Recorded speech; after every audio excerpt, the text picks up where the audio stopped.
జమ్మూ కాశ్మీర్లో ప్రయాణాలను వేగవంతం చేయాలన్న ప్రభుత్వ ప్రణాళిక పట్టాలెక్కింది. కట్రా కాజీగుండ్ సెక్షన్లో కొత్తగా నిర్మించిన చినాబు వంతెనపై ఒక ప్రత్యేక రైలు విజయవంతంగా ప్రయాణించింది.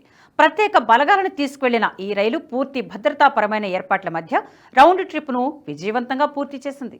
భారత్ పాక్ మధ్య ఉద్రిక్తతలు తీవ్ర స్థాయిలో ఉన్న వేళ ఈ రైలు అందుబాటులోకి రావడం అత్యంత కీలకమైన విషయం.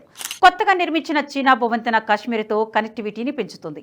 జమ్మూ కాశ్మీర్ మధ్య రైలు ప్రయాణాలను కొనసాగించాలన్న ప్రభుత్వ ప్లాన్పై సరిహద్దులో సంక్షోభ ప్రభావం ఏమాత్రం పడలేదని ఇది నిరూపిస్తోంది. ఈ మార్గంలో చినాబు వంతెన కాశ్మీర్ను రైల్వే మార్గం ద్వారా మిగిలిన భారత్కు అనుసంధానం చేస్తోంది. ఈ మార్గంలో అదనపు ట్రయల్ రన్ నిర్వహించిన విషయాన్ని northern railway chief public relations officer Himanshu Shekhar Upadhyay ధృవీకరించారు. వాస్తవానికి ఈ రైలు మార్గాన్ని గత నెలలో ప్రధాని నరేంద్ర మోదీ స్వయంగా వెళ్లి ప్రారంభించాల్సి ఉంది. కానీ వాతావరణం అనుకూలించకపోవడంతో ఈ పర్యటన రద్దయింది. తాజాగా వెళ్లిన స్పెషల్ రైలులో సెలవులు రద్దై తిరిగి విధిలో చేరుతున్న సైనికులు ఉన్నారు. ముఖ్యంగా జమ్మూ కాశ్మీర్కు పౌర విమాన సేవలు రద్దు కావడంతో వారందరికీ ఈ రైలే ఏకైక మార్గంగా ఉంది. ఇది కట్రా కాజీగుండ్ వరకు మాత్రమే ఉంది. సాధారణంగా అయితే బారాముల్లా కాజీగుండ్ వరకు ఉంటుంది. కాశ్మీర్కు సైన్యం ఆయుధాలు వేగంగా తరలించేందుకు ఇప్పుడు ఈ మార్గం ఉపయోగపడనుంది. ఇప్పటికే ఉన్న రోడ్డు ఇతర మార్గాలకు ఇది అదనంగా సేవలు అందించనుంది.